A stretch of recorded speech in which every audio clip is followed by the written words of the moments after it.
जय श्री राधे कृष्णा।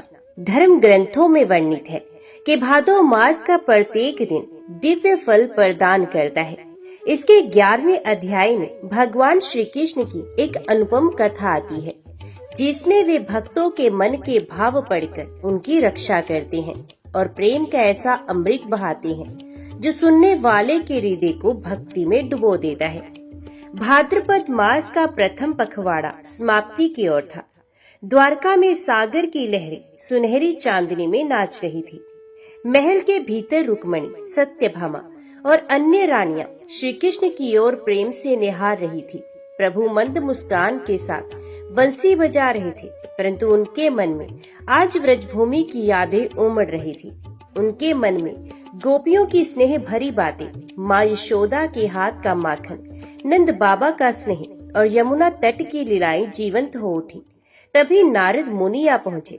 नारायण नारायण, वंदन प्रभु। नारद ने कहा, भादो मास चल रहा है और व्रज के भक्त आपके दर्शन को तरस रहे हैं। श्री कृष्ण ने मंद स्वर में कहा, देवर्षि, व्रज की माटी मेरी आत्मा का अंग है, वहाँ का प्रेम अतुलनीय है, आज ही चलूंगा। अगले ही दिन प्रभु गरुड़ पर आरूढ़ होकर यमुना तट पर पहुँचे। बंसी की मधुर तान व्रज की गलियों में फैल गई।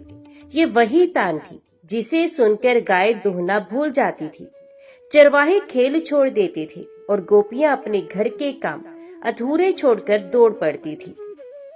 गोपियां आकर चरणों में गिर पड़ी। कन्हैया, हमें छोड़कर क्यों चले गए थे? हमारा जीवन तो सूना हो गया था। कृष्ण ने प्रेम से कहा, प्रियजनों, भले ही शरीर दूर हो पर मन और प्रेम सदा तुम्हारे साथ है। उस दिन यमुना तट पर अद्भुत उत्सव हुआ। वृक्ष पुष्प वृष्टि करने लगे, मोर नाचने लगे और गंगा यमुना की लहरें भी प्रभु की बंसी पर झूम उठी। व्रज के ही पास एक गांव में विदुर नामक एक निर्धन ब्राह्मण रहता था। उसके पास धन नहीं था पर भक्ति असीम थी। वे प्रतिदिन भादो मास में व्रत रखता, संध्या समय दीप जलाता और प्रभु को माखन व तुलसी दल अर्पित करता। उस दिन जब वे पूजा कर रहा था तो मन ही मन बोला, हे बंसी वाले, यदि मेरी भक्ति सच्ची है तो आज एक बार दर्शन देकर कृपा करे। जैसे ही उसने ये कहा, द्वार पर बंसी की धुन गूंज उठी। द्वार खोला तो सामने स्वयं श्री कृष्ण खड़े थे, मुरली धरे, पीताम्बर पहने और मुख पर मधुर मुस्कान लिए। प्रभु ने कहा, विदुर, तुम्हारी भक्ति ने मुझे यहाँ खींच लाया है। आज से तुम्हारे घर में कभी अन्न, वस्त्र और धन की कमी नहीं होगी। कहकर उन्होंने अपने कर कमलों से विदुर के आंगन में धूल छिड़की, जो स्वर्ण में बदल गई।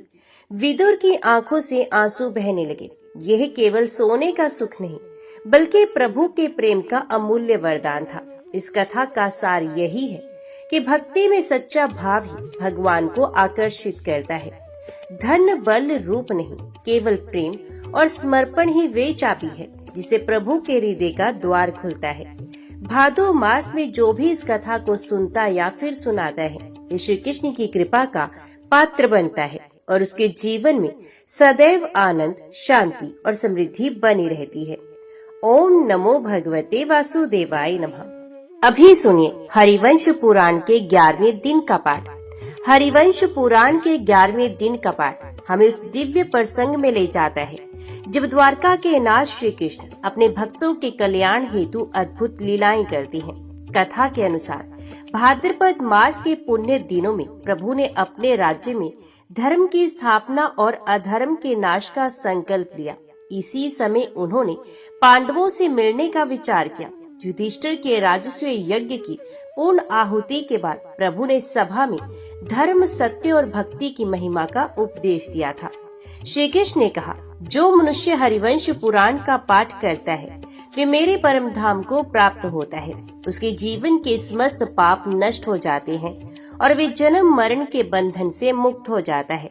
इस दिन का पाठ सुनने से मन में स्थिरता, बुद्धि में प्रकाश और हृदय में करुणा का भाव जागृत होता है। तो आइए हम भी आज के इस पावन दिन हरिवंश पुराण के 11वें दिन का पाठ श्रवण करें और श्री कृष्ण की अनंत कृपा के अधिकारी बने।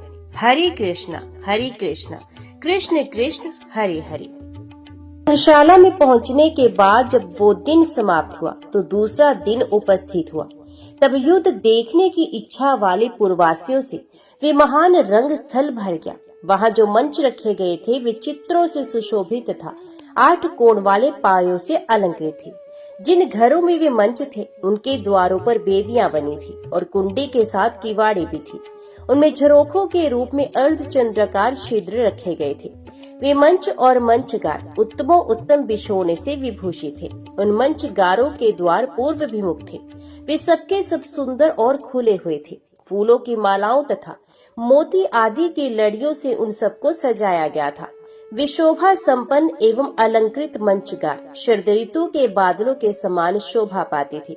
उनमें सुंदर मल आदि यथास्थान बैठे थे, जिन्हें युद्ध के लिए भली भांति विभूषित किया गया था। उन सबके द्वारा वे समाजवाट या रंगस्थल मेघों की घटा से युक्त महासागर के समान शोभा पा रहा था। वहां एक ही शिल्प से जीवन निर्वाह करने वाले श्रेणी नामक कारीगरों तथा एक जाति के समुदायों के लिए पृथक पृथक मंच थे। उन मंचों पर जो पताकाएं निरंतर फहराती रहती थी, उनमें उन कारीगरों के उपकरण द्रव्य के चिन्ह अंकित थे। उन पताकाओं में मंच पर्वतों के समान शोभा पाते थे। अंतपुर की स्त्रियों के लिए अनेक प्रेक्षागार सुशोभित हो रहे थे, जो स्वर्ण से चित्रित तथा रत्नों की प्रभा से व्याप्त थे। रत्न राशि से निर्मित उन प्रेक्षागारों की ऊपरी भाग में पताकाएं फहरा रही थी और उनके निचले भाग में पर्दे पड़े हुए थे। इससे वे आकाश में पंख युक्त पर्वत के समान शोभा पाते थे। उन प्रेक्षागारों में चामरों, हारों, झनकारते हुए भूषणों तथा विचित्र मणियों की चित्र विचित्र प्रभाएं सब और फैल रही थी। गणिकाओं के लिए पृथक मंच बने थे, जो सुंदर बिछोनों और वस्त्रों से ढके हुए थे। वे सबके सब विमान के समान कांतिमान दिखाई देते थे और मुख्य मुख्य वरांगनाएं उनकी शोभा बढ़ाती थी। वहां विख्यात आसन, सोने के पलंग तथा बिछे हुए विचित्र एवं पुष्प गुच्छों से युक्त कालीन सुशोभित थे। वहां सोने के घड़ों में पीने के लिए जल रखे गए थे। जलपान के जो स्थान थे उन्हें भी शोभा से संपन्न किया गया था। वहां फल के टुकड़ों से भरी हुई टोकरियां रखी गई थी, जिन्हें जलपान या कलेवे के उपयोग के लिए वहां स्थापित किया गया था। और भी बहुत से मंच थे जो लकड़ियों के ढेर से आबद्ध थे। उन पर भी अच्छे बिछावन डाले गए थे। इस तरह के सैकड़ों हजारों मंच वहां शोभा पा रहे थे। घरों के ऊपर जो घर थे उनमें स्त्रियों के लिए प्रेक्षागृह बने थे। उनके दरवाजों पर महीन जालीदार पर्दा पड़ा था, जिसे वहां बैठे हुए लोग बाहर की सारी वस्तुएं देख सकते थे। वे प्रेक्षा भवन आकाश में राजहंसों के समान सुशोभित हो रहे थे। कंस के लिए जो प्रेक्षागार बना था वे अधिक शोभा से प्रकाशित हो रहा था। उसका दरवाजा पूर्व की ओर था। उस पर मनोहर जालीदार पर्दा पड़ा था। वे भवन मेरू पर्वत के शिखर के समान सुनहरी प्रभा से उद्भासित होता था। उसके खंभे स्वर्ण पत्र से जटिल होने के कारण विशेष शोभा से संपन्न थे तथा वे भवन चारों मित्रों के सन्निवेश से सुशोभित था। मालाओं की लड़ियों से भी उसे सजाया गया था। राजा की बैठक या निवास स्थान के लिए जो आवश्यक लक्षण होने चाहिए उन सबसे वे संपन्न था। नाना प्रकार के मनुष्यों से भरा पूरा और जन समुदाय के शब्दों से प्रतिध्वनित होता हुआ वे समाजवाट या रंगस्थल चंचल लहरों वाले विशुद्ध महासागर के समान प्रतीत होता था। थोड़ी ही देर में वहां सन्नाटा छा गया और कुवल यापिड़ नामक हाथी रंगशाला के द्वार पर खड़ा रही। आज्ञा देता हुआ राजा कंस अपने प्रेक्षागार में आ पहुंचा। उसने 2 श्वेत वस्त्र धारण कर रखे थे। उस पर श्वेत चवर और व्यंजन डुलाए जा रहे थे तथा उसके मस्तक पर श्वेत मुकुट प्रकाशित होता था। अथवा श्वेत बादलों से युक्त चंद्रमा के समान शोभा पा रहा था। जब वे सिंहासन पर सुख पूर्वक विराजमान हुआ, उस समय उस बुद्धिमान नरेश के अनुपम रूप को देखकर समस्त पूर्ववासी उसकी जय बोलते हुए उसे आशीर्वाद देने लगे। तदंतर मल्लों ने रंग भूमि में प्रवेश किया। उनके कपड़े फहरा रहे थे। वे बलशाली मल्ल अलग अलग 3 कक्षाओं में प्रविष्ट हुए। तत्पश्चात वाद्यों की तुमुल ध्वनि के साथ मल्लों के गर्जने और ताल ठोंकने के शब्द सुनाई देने लगे। इसी समय हर्ष में भरे हुए दोनों वसुदेव पुत्र रंगशाला के द्वार पर उपस्थित हुए। वे दोनों बंधु ग्वालवालों के ही वेश में थे। उनके अंग सुंदर वस्त्रों से आच्छादित एवं सुशोभित थे।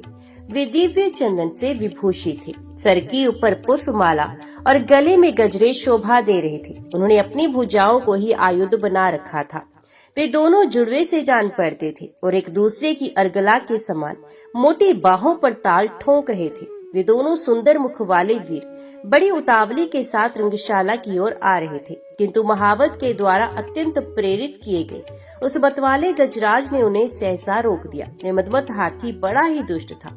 महावत के हाँकने पर उसने अपनी सूंड को सिकोड़कर श्री कृष्ण और बलराम को मार डालने का प्रयत्न किया। उस हाथी के त्रास देने पर श्री कृष्ण हंस पड़े और दुरात्मा कंस के उस मंसूबे की निंदा करने लगे। वे बोले, निश्चय ही जान पड़ता है कि ये कंस यमलोक में जाने के लिए उतावला हो उठा है, इसलिए इस हाथी के द्वारा वे मुझे कुचल देना चाहता है। तदंतर मेघ के समान गंभीर गर्जना करता हुआ वे हाथी जब बहुत निकट आ गया, तब भगवान गोविंद सहसा उछलकर ताली पीटने लगे।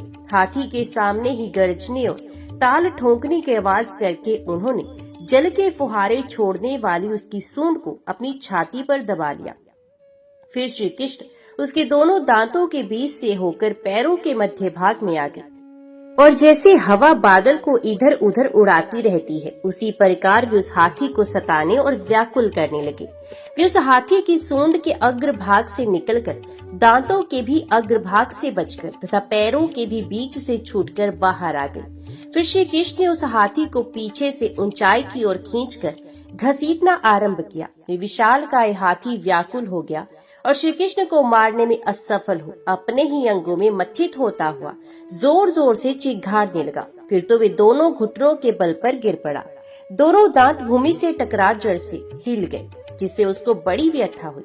वे रोज से मद की धारा बहाने लगा, मानो पावस में मेघ पानी बरसा रहे हो। श्री कृष्ण ने उस हाथी के साथ बालकों के समान खिलवाड़ करके कंस के प्रति मन में द्वेष लेकर कुंवल याफिड़ को मार डालने का विचार किया। उन्होंने उसके ललाट में कुंभ स्थल से नीचे पैर लगाकर दोनों हाथों से एक दांत उखाड़ लिया और उस समय उसी से उसको पीटना शुरू कर दिया। उस वज्र तुल्य दांत से पीटा जाता हुआ वे हाथी मलमूत्र त्यागने और आर्त भाव से चित्कार करने लगा। श्री कृष्ण ने जिसके अंगों को पीट पीट कर जर्जर बना दिया था, उस आर्त चित हाथी के दोनों गालों से वेग पूर्वक भूरी भूरी रक्त की धारा बहने लगी। इधर बलराम जी उसकी पूंछ पकड़कर बड़े वेग से खींचने लगे, मानो शिला पृष्ठ में आधे शरीर से छिपे हुए किसी सर्प को गरुड़ खींच रहे हो। हाथी को मारकर श्री कृष्ण ने उसके उसी दांत से एक प्रहार करके मतवाले महावत को भी मौत के मुख में डाल दिया। तदंतर दांत वाले हाथियों में श्रेष्ठ वे कुंवल याफिड़ दंतहीन हो महान आर्तनाद करके वज्र से विदीर्ण हुए पर्वत के समान महावत सहित गिर पड़ा। फिर उन दोनों पुरुष प्रवर रण कर्कश वीरों ने फाटक के खंभे आदि लेकर हाथी के पादरक्षों को भी मार डाला। उन सबका संहार करके वे दोनों भाई रंग स्थल में प्रविष्ट हुए, मानो दोनों अश्विनी कुमार इच्छानुसार स्वर्ग से भूतल पर उतर आए हों। उसमें वृष्णि अंधक तथा भोज कुल के यादवों ने वनमाला धारी श्री कृष्ण बलराम को देखा। उन दोनों वीरों ने गर्जने, किलकारने, भुजाओं पर ताल ठोकने, सिंहों के समान दहाड़ने और ताली पीटने आदि के द्वारा वहां के जन समुदाय को हर्ष से उत्फल कर दिया। भरत व्यर्थ बुद्धि वाला भोजराज कंस उन दोनों भाइयों को उपस्थित थे, उनके प्रति पूर्ववासियों के अनुराग और हर्ष को लक्ष्य करके विषाद में डूब गया। इस प्रकार कमल नयन श्री कृष्ण ने गरजते हुए गज श्रेष्ठ कुंवल याफिड़ को मारकर अपने पूर्वज बलराम जी के साथ उस समुद्र के विशाल जन समुदाय में प्रवेश किया। कमल नयन श्री कृष्ण अपने बड़े भाई बलराम को आगे करके बड़े वेग से रंगशाला में घुसे थे। उसमें उनके वस्त्र हवा के झोंके से फहरा रहे थे। हाथी के दांत उनकी पहचान कराने वाला चिन्ह या उपलक्षण बन गया था। उनकी भुजाएं बड़ी सुंदर थी। देवकी नंदन वीर श्री कृष्ण की बाहों में हाथी के मद और रुधिर इस तरह लिपटे थे कि उनमें लीला पूर्वक बाजूबंद की रचना हो गई थी। वे सिंह की तरह उछलते तथा कंस वध की युक्ति सोचते हुए आकाश में बादल की भांति रंगशाला में विचर रहे थे। भुजाओं पर ताल ठोकर जब उसकी ध्वनि फैलाते थे तब पृथ्वी को भी हिला देते थे। उन्हें हाथी के दांत को ही आयुध रूप से हाथ में लिए देख उग्रसेन कुमार कंस अत्यंत मलिन हो गया और वे बड़े रोष में भरकर उनकी ओर देखने लगा। अपने हाथ में सटे हुए उस गज दंत से सुशोभित होने वाले श्री कृष्ण अर्धचंद्र के बिंब से संयुक्त हुई एक शिखर वाले पर्वत के समान जान पड़ते थे। श्री कृष्ण के उछलते कूदते आते ही इस समुद्र जैसा संपूर्ण रंगस्थल जन समुदाय के हर्षनाद से परिपूर्ण हुआ सा प्रतीत होने लगा। तदंतर क्रोध से लाल आंखें किए परम क्रोधी कंस ने महाबली अंध्र मल्ल चारुण को, जो कपट युद्ध करने वाला था, श्री कृष्ण के साथ लड़ने का आदेश दिया और जिसका शरीर प्रस्तर समूह के समान सुदृढ़ था, उस कपटी महाबली मुष्टि को रोष में भरे हुए कंस ने बलदेव के साथ जूझने की आज्ञा दी। कंस ने चाणूर को तो पहले से ही ये आज्ञा दे रखी थी कि तुम्हें श्री कृष्ण के साथ यत्न पूर्वक युद्ध करना चाहिए। अतः रोष से लाल आंखें किए चाणूर युद्ध के लिए श्री कृष्ण के निकट आया। उसमें भी जल से भरे पूरे मेघ के समान जान पड़ता था।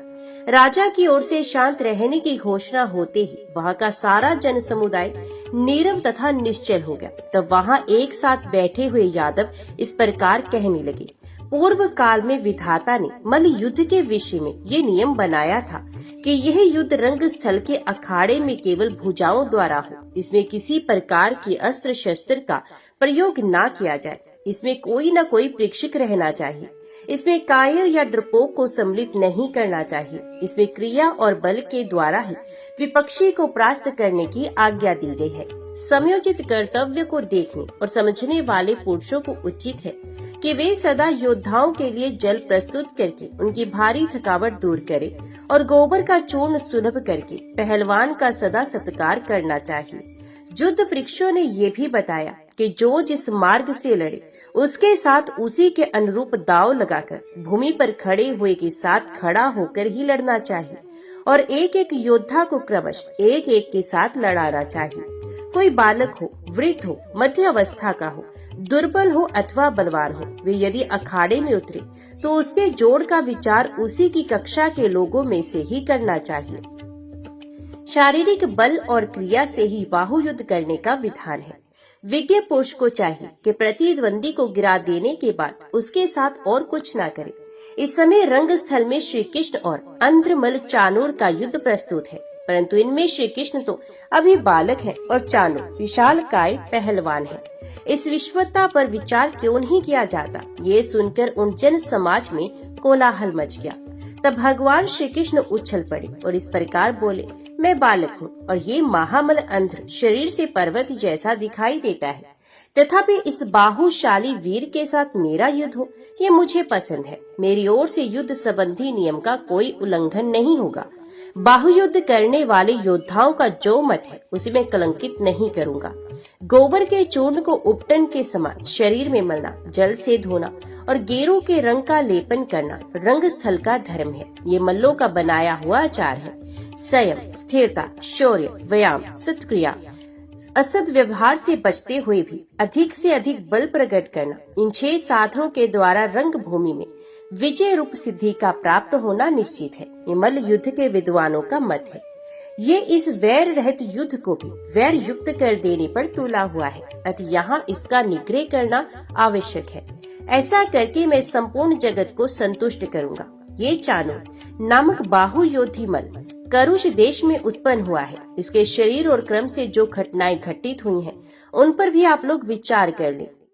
इसने रंग भूमि में अपना प्रताप प्रकट करने या दबदबा जमाने की इच्छा से बहुतेरे पहलवानों को भूमि पर गिराने के बाद मार डाला और इस प्रकार मल्ल मार्ग को कलंकित किया है।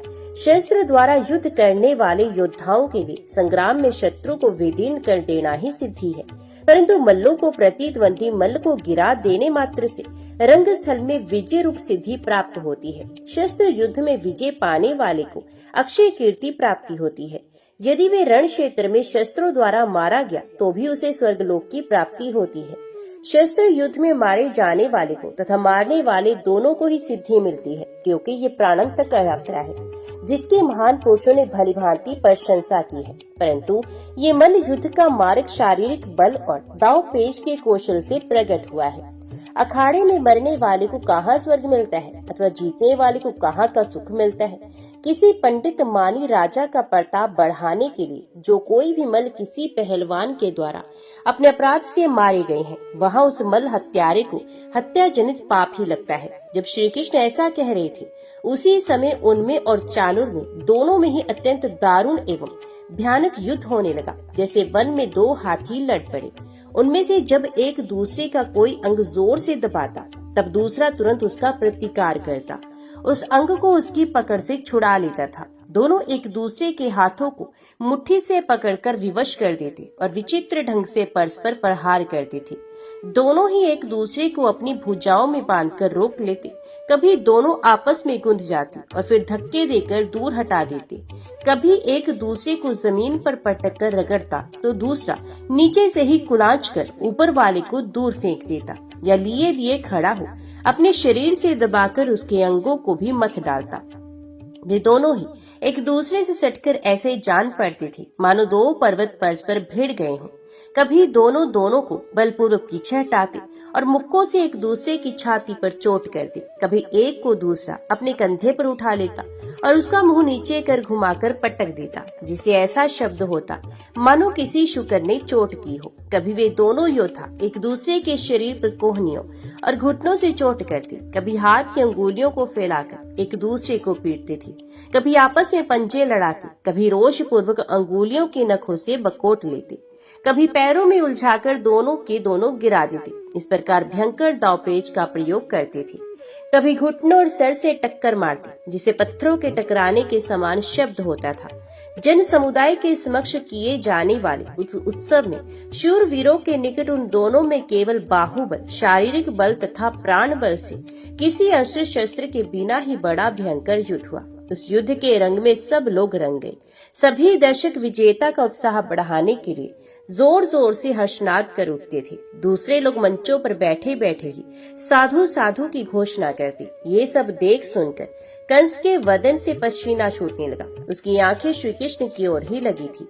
उसने बाएं हाथ से संकेत करके बाजे बंद करा दिए। कंस ने जब मृदंग आदि वाद्यों का बजाना रोक दिया, तब आकाश में देवताओं के अनेक प्रकार के वाद्य स्वत एक साथ बज उठे। कमल नैन श्री कृष्ण के युद्ध करते समय सब प्रकार के वाद्य स्वयं ही बजने लगे और उनकी ध्वनि सब ओर छा गई। देवता अदृश्य होकर श्री कृष्ण की विजय चाहते हुए अपने काम रूपी विमानों द्वारा विद्याधर गणों के साथ वहां आकाश में विचर रहे थे। समस्त सप्तऋषि वहां के आकाश में स्थित होकर कहने लगे, श्री कृष्ण, तुम्हें इस मल्ल रूपधारी दानव चाणूर पर विजय प्राप्त हो। कंस की मृत्यु को समीप देखने वाले देवकी नंदन भगवान श्री कृष्ण ने चाणूर के साथ चिरकाल तक युद्ध की लीला करके अपने में अनंत बल का समावेश किया। फिर तो धरती डोलने लगी, वहां बिछे हुए मंच झूमने लगे और कंस के मुकुट से भी उत्तम मणि गिर पड़ी। चाणूर की जीवनी शक्ति अथवा आयु क्षीण हो चुकी थी। श्री कृष्ण ने अपनी दोनों भुजाओं से चाणूर को झुकाकर उसकी छाती में घुटने से चोट करके उसके मस्तक पर मुक्के से प्रहार किया। इसे स्नायु स्पंदन तथा आंसू और रक्त के साथ उसकी दोनों आंखें बाहर निकल आई और ऐसी दिखाई देने लगी मानो हाथी को कसने वाली रस्सी या जंजीर में दो सोने की घंटियां लटक रही हों। आंखें निकल जाने पर जीवन के अंत में प्राण शून्य हुआ चाणूर अखाड़े के बीच में गिर पड़ा, जिसकी आयु समाप्त हो गई थी। उस चाणूर मल्ल के शरीर से वे विशाल रंगस्थल इस प्रकार अवरुद्ध दिखाई देता था मानो किसी पर्वत से रंध गया हो। बल अभिमानी चाणूर के मारे जाने पर रोहिणी नंदन बलराम ने उस रंगभूमि में मुष्टि को पकड़ लिया तथा श्री कृष्ण ने पुनः तोशल को धर दबाया। युद्ध आरंभ होने पर पहले तो काल के अधीन वे दोनों असुर मल्ल क्रोध से मूर्छित हो बलराम और श्री कृष्ण से भिड़ गए, परंतु जब उन दोनों वीरों की मार पड़ी तब वे सर झुकाकर अखाड़े में इधर उधर उछल कूद मचाने लगे। बलवान श्री कृष्ण ने पर्वत शिखर के समान विशालकाय तोशल को दोनों हाथों से उठा लिया और 100 बार घुमाने के बाद पृथ्वी पर पटक कर उसे पीस दिया।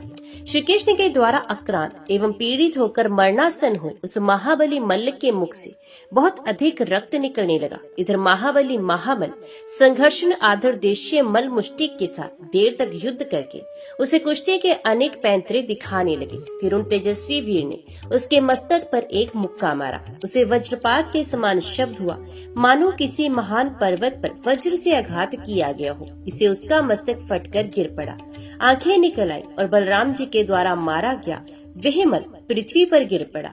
उस समय बड़े जोर से धमाके का शब्द हुआ आंध्रदेशीय मुष्टिक और तोशिल इन दोनों को मारकर श्री कृष्ण और बलराम दोनों भाई क्रोध से लाल आंखें किए अखाड़े में उछलने और कूदने लगे। उस समय महामल चांदू और मुष्टिक के मारे जाने पर वे समाजवाद रंग भवन मल्लों से सुना हो गया और अत्यंत भयंकर दिखाई देने लगा। नंद आदि जो को ये सब देख रहे थे, उनके सारे अंग भय से क्षुब्ध हो गए। वे सब लोग वहाँ चुपचाप बैठे रहे। उधर देव की थरथर कांपती और दोनों नेत्रों से हर्ष जनित आंसुओं की वर्षा करती हुई स्तनों में दूध की बाढ़ आ जाने से पीड़ित हो श्री कृष्ण की ओर देख रही थी। श्री कृष्ण दर्शन जनित आंसुओं से भरे हुए नेत्रों वाले वसुदेव जी मानो वृद्ध अवस्था त्याग कर वात्सल्य स्नेह से परिपुष्ट हो तरुण हो रहे थे।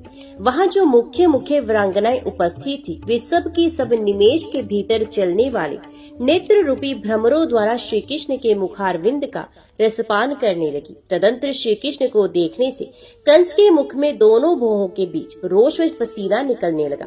श्री कृष्ण के प्रति कंस जो कठोरता प्रकट करता था, वही जिसका धुआं था तथा रोष रूपी उच्छ्वास वायु जिसे प्रज्वलित कर रही थी, उस मानसिक चिंता रूपी आग ने कंस के आंतरिक हृदय को जलाना आरंभ कर दिया, जिसके ओठ फड़क रहे थे और ललाट में पसीना निकल आया था। कंस के उस मुखमंडल का स्वरूप रोष के कारण लाल सूर्य के समान प्रतीत होता था। क्रोध से लाल हुए कंस के मुख से जो पसीने की बूंदें निकली थी, वे वृक्षों के पत्तों पर पड़े हुए उन ओस कणों के समान सुशोभित होती थी, जिन्हें सूर्य की किरणों का स्पर्श प्राप्त हुआ हो। उसने अत्यंत कुपित होकर बहुत से व्यामशाली पुरुषों को आज्ञा दी कि इन दोनों वनेचर गोपों को इस जन समुदाय से बाहर निकाल दो। ये दोनों विकृत हो गए हैं, इन्हें देखना भी पाप है। मैं इनकी ओर दृष्टिपात करना नहीं चाहता। गोपों में से भी कोई मेरे इस राज्य में नहीं रह सकता। खोटी बुद्धि वाला नंदगोप सदा मेरे प्रति कपटपूर्ण बर्तावों में ही तत्पर रहा है। अतिशय लोहे की बेड़ियों और हथकड़ियों में बांधकर कैद कर लो। दुराचारी वसुदेव सदा मुझसे द्वेष रखता है। इसे आज ही शीघ्र से शीघ्र ऐसा कठोर दंड दो जो अवरुद्ध नौजवान पुरुषों के योग्य हो। ये जो दामोदर का आश्रय लेकर रहने वाले गंवार गोप हैं, इन सबके गौओं को तथा इनके पास जो भी धन है उसको भी छीन लो। इस तरह आज्ञा देते और कठोर बातें कहते हुए उस कंस की ओर सत्य पराक्रमी श्री कृष्ण ने आंखें फाड़ कर देखा। पिता वसुदेव तथा नंद गोप पर आक्षेप होते ही केशव कुपित हो गए। उन्होंने बंधु बांधवों की व्यथा और माता देवकी की अचेत अवस्था देखकर कंस का विनाश करने के लिए उसके मंच पर चढ़ने का विचार किया। उसमें केशव का पराक्रम जाग उठा और अपनी महिमा से कभी च्युत न होने वाले महाबाहु श्री कृष्ण उस रंग स्थल से सिंह के समान वेग पूर्वक उछले और कंस के सिंहासन के पास जा पहुँचे। ठीक उसी तरह जैसे आकाशवर्ती महामेघ वायु से फेंका हुआ जाकर दूर पहुँच जाता है। वे कब अखाड़े से कूदे, इसको सब लोगों ने नहीं देखा। पूर्ववासियों को वे केवल कंस के पास खड़े दिखाई दिए। मौत से घिरा हुआ कंस भी व्याकुल हो उठा और उसने यही समझा कि भगवान गोविंद आकाश से ही मेरे पास उतर आए हैं। श्री कृष्ण ने अपनी परिघ जैसी मोटी एक बाह बढ़ाकर रंगशाला में कंस की चोटी पकड़ ली। उस समय श्री कृष्ण के हाथ से पकड़े गए कंस के सर से उसका वज्रमणि से विभूषित स्वर्ण में मुकुट खिसककर गिर पड़ा, जैसे किसी ग्रह ने केश पकड़ लिए हो। उस अवस्था में पड़ा हुआ कंस निश्चेष्ट हो गया तथा व्याकुल में बढ़ गया। केश पकड़ लिए जाने पर कंस मुर्दा सा हो गया। वे लंबी सांस लेता हुआ उसमें कृष्ण के मुख की ओर दृष्टि ना डाल सका। उसके कानों से कुंडल खिसक गए, वक्षस्थल का हार छिन्न भिन्न हो गया, दोनों भुजाएं लटक गई, सारे अंगों के आभूषण गिर गए, चादर खिसक गई और उसने सहसा उसके कंठ को आविष्टित कर लिया। श्री कृष्ण के अनुपम तेज से झटके के साथ नीचे डाला गया। कंस पृथ्वी पर गिर पर छटपटाने लगा। उस समय श्री कृष्ण मंच से निकलकर बाहर आ गए। कंस क्लेश युक्त शोचनीय अवस्था में पड़ गया।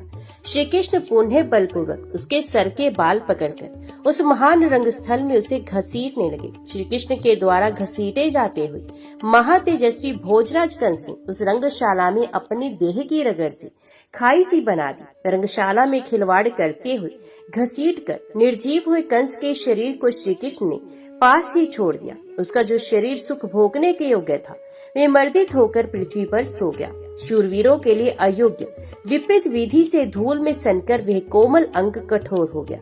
गर्दन टूट जाने से उसका शरीर अस्त व्यस्त हो गया था। उसके नेत्र बंद हो गए थे तथा उसका श्याम मुख मुकुट के बिना दल रहित कमल के समान सुशोभित नहीं हो रहा था।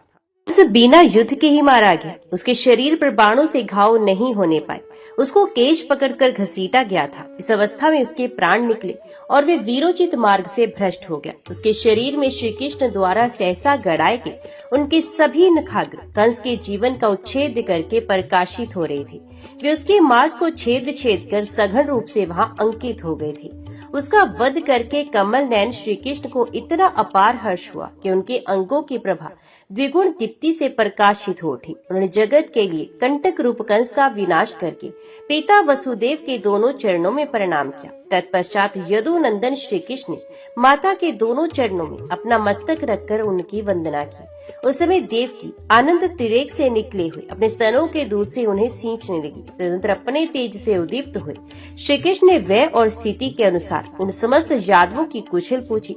इधर धर्मात्मा बलदेव ने भी कंस के ओजस्वी भ्राता सुनामा को अपनी दोनों भुजाओं द्वारा ही वेग पूर्वक मार गिराया। शत्रु क्रोध दोनों को जीतकर ब्रज में चिरकाल तक रहते हुए वे दोनों वीर मन ही मन हर्ष और उल्लास से भरकर अपने पिता के भवन में चले गए।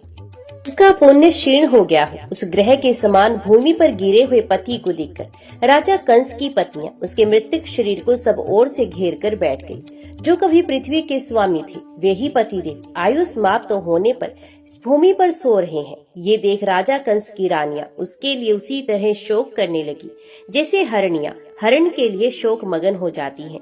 वे विलाप करती हुई कहने लगी, हाय महाबाहु वीर, आपको वीर व्रत प्रिय था। आपके मारे जाने पर हम सब वीर पत्नियां मारी गई, हमारी आशाओं की हत्या हो गई। आपकी मृत्यु संबंधी इस अंतिम अवस्था को देखती हुई हम सब अपने बंधुओं से दीनतापूर्ण विलाप कर रहे हैं। हाय आपने हमें त्याग दिया है प्राणाधार। हम मन में रति संसर्ग की लालसा रखकर भी परिणय कोप से युक्त हो जब पृथ्वी पर लताओं की भांति लौटकर विपरीत चेष्टा करने लगती, उस समय आप हमें सहारा देते थे। अब हमें कौन इस तरह उठाकर सेजों तक ले जाएगा। वीर संपूर्ण रत्नों से विभूषित आपका विमुकुट कहाँ है जो आपके मस्तक पर सूर्य की प्रभा के समान अतिशय शोभा का आधान करता था। प्राणनाथ आपकी ये रानियां जो अंतपुर की शोभा बढ़ाती थी, आपके लोकांतर में चले जाने से अब दीन और अनाथ होकर कैसे निर्वाह करेंगी। नाथ सुना था साध्वी स्त्रियां ना तो प्रिय भोगों से कभी वंचित होती हैं और न उनके पति उनका परित्याग ही करते हैं, परंतु आप तो हमें छोड़कर ही चले गए। अहो काल महान बल से संपन्न है जो अपनी उलट फेर क्रिया द्वारा शत्रु के लिए काल के समान आपको भी शीघ्रता पूर्वक यहाँ से लिए जा रहा है। नाथ आपने हमें सदा सुखों में ही रखकर पाला पोसा और बड़ा किया। हम दुख भोगने के योग्य नहीं, किंतु आज आपसे बिछुड़कर विधवा होकर दयनीय दशा को पहुँच गई हैं। अब हम कैसे यहाँ रह सकेंगी।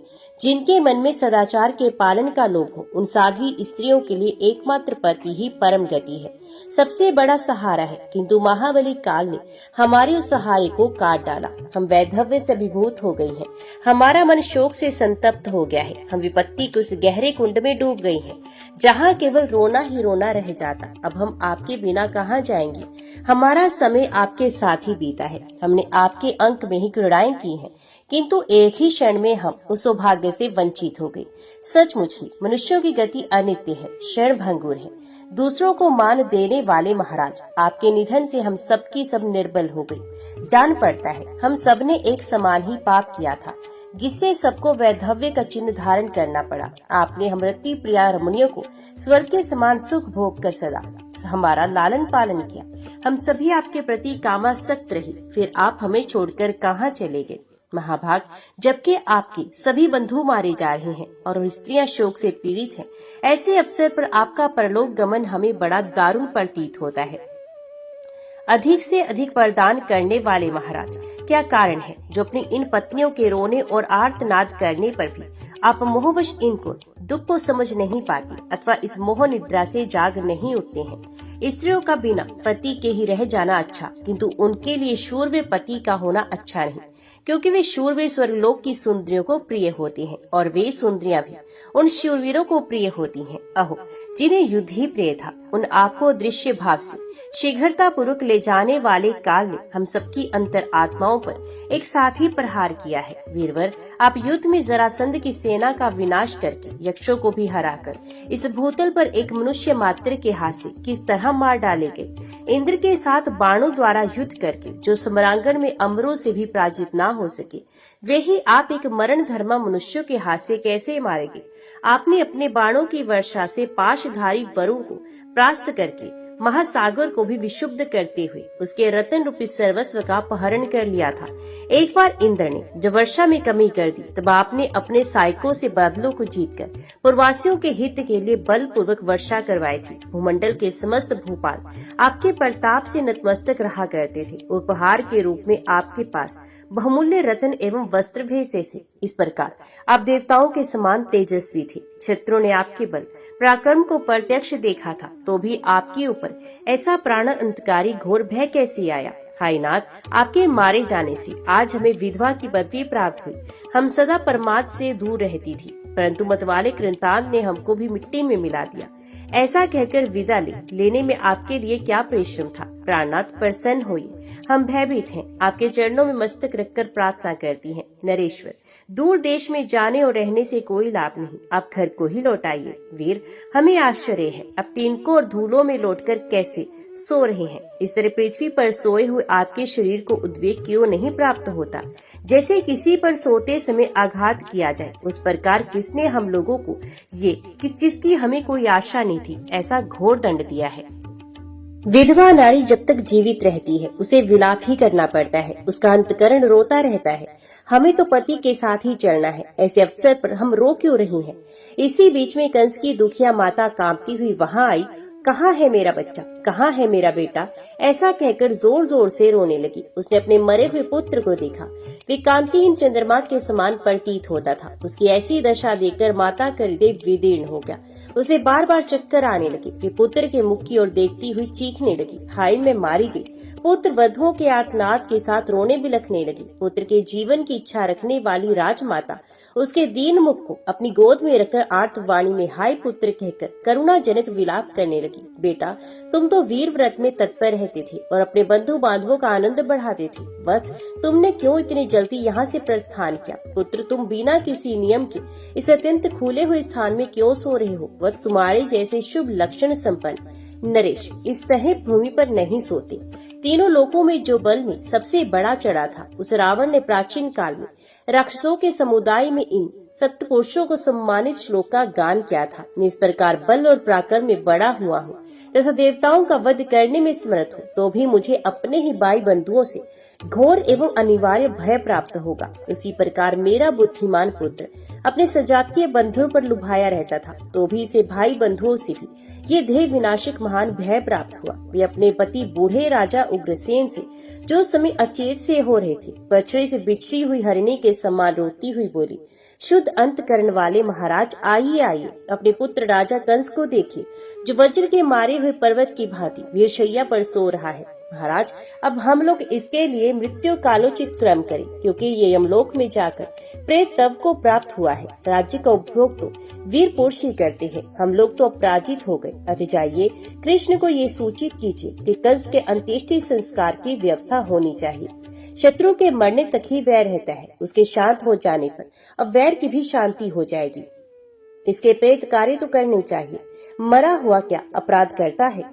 अपने पति भोजराज से ऐसा कहकर दुखिनी राजमात्रा पुत्र का मुख निहारती हुई अपने केश खींच खींच कर अत्यंत विलाप करने लगी। राजन, ये सुख में पली हुई तुम्हारी रानियां अब क्या करेंगी। तुम्हारे जैसे श्रेष्ठ पति को पाकर भी इन बेचारी बहुओं का सारा मनोरथ नष्ट हो गया है। ये तुम्हारे बूढ़े पिता अब श्री कृष्ण के अधीन हो गए, सूखते हुए पोखरे के जल की भांति। अब मैं इन्हें परतंत्र दशा में कैसे देख सकूंगी। बेटा, मैं तुम्हारी जननी हूँ, मुझसे क्यों नहीं बोलते। क्यों आज अपने प्रिय जनों का परित्याग करके तुमने परलोक के विशाल पद को प्रस्थान किया है। अहो वीर, तुम नीति कुशल नरेश थे, मेरी संपत्ति थे, किंतु सदा समीप रहने वाला काल आज तुम्हें मुझ अभागिनी की गोद से छीन कर लिए जा रहा है। कितने ही परिवारों के समुदाय का पालन करने वाले मेरे वीर पुत्र, तुमने जिन्हें दान और मान से अनुग्रहित कर रखा था, जो तुम्हारे उन गुणों से अत्यंत संतुष्ट थे, वे ही ये तुम्हारे भृत्यों के कुलों के लोग आज तुम्हारे लिए रो रहे हैं। उठो महाबाहो महाबली वीर, इन दीन दुखी लोगों की और समस्त नगर की अंतपुर के समान ही रक्षा करो। अत्यंत आर्त होकर उसके विस्तृत गुणों को याद करके कंस की स्त्रियों और माता के रोते रोते संध्या हो गई और संध्या कालीन अरुण राग से रंजित हुए दिवाकर सूर्य अस्ताचल को चले गए। ओम नमो भगवते वासुदेवाय नमः।